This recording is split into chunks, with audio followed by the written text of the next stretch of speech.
திராவிட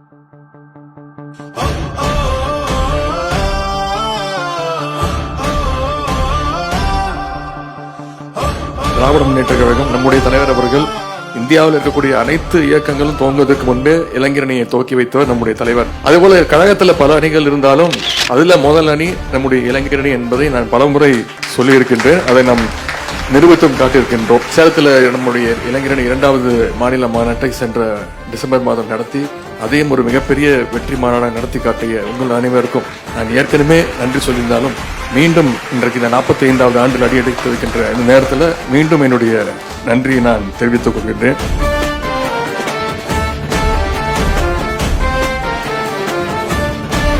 இன்றைக்கு 45வது ஆண்டு அடியெடுத்து வைக்கின்றோம் என்றால் இன்னைக்கு இங்கே பேசியது போல நம்முடைய கழக தலைவர் அவர்கள் கோட்டையில் இருக்காங்க, ஒரு நிகழ்ச்சியில் கலந்துகிட்டு இருக்கிறாங்க. அங்க இருந்தாலும் அவங்களுடைய முழு நினைப்பும் முழு எண்ணமும் இந்த அன்பகத்தில் நடக்கக்கூடிய இந்த நிகழ்ச்சிகள் தான் கண்டிப்பாக இருக்கும். அதேபோல் இன்னைக்கு காலையில் 8 மணிக்கெல்லாம் தொலைபேசியில் அழைத்து இளைஞரணிக்கு என்னுடைய வாழ்த்துக்கள் அப்படின்னு சொன்னாங்க.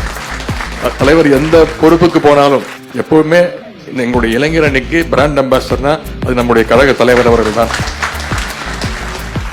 என்றால் அவர் உழைச்சிருக்கிறாரு. இன்னைக்கு இந்த ஒரு பெரிய பொறுப்புக்கு வந்திருக்கிறாருன்னா இளைஞரணி தான் அதற்கு அடித்தளமிட்டது.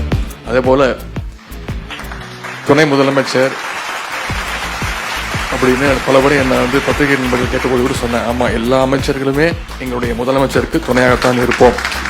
இங்க வந்திருக்கக்கூடிய அத்தனை அமைப்பாளர்களுமே நம்முடைய முதலமைச்சருக்கு துணையாகத்தான் இருப்போம். எவ்வளவு பெரிய பொறுப்பு வந்தாலும் என்னுடைய மனதிற்கு மிக மிக நெருங்கிய பொறுப்புனா அது கண்டிப்பாக இந்த இளைஞரணி திராவிட முன்னேற்ற கழகத்துடைய இளைஞரணி செயலாளர் என்ற அந்த பொறுப்பு தான். எந்த பொறுப்பு வந்தாலும் இளைஞரணியை மறந்து விட மாட்டேன். பணிகள் ஏராளம்.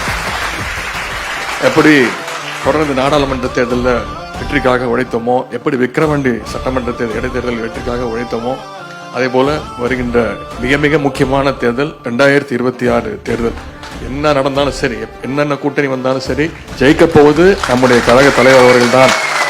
மீண்டும் தமிழ்நாட்டை ஆளப்போவது நம்முடைய கழக தலைவர் அவர்கள் தான், திரு முத்துவேல் கருணாநிதி ஸ்டாலின் தான். அது மட்டுமே இளைஞரணி தமிழ்மார்கள் நம்முடைய இலக்காக இருக்க வேண்டும்.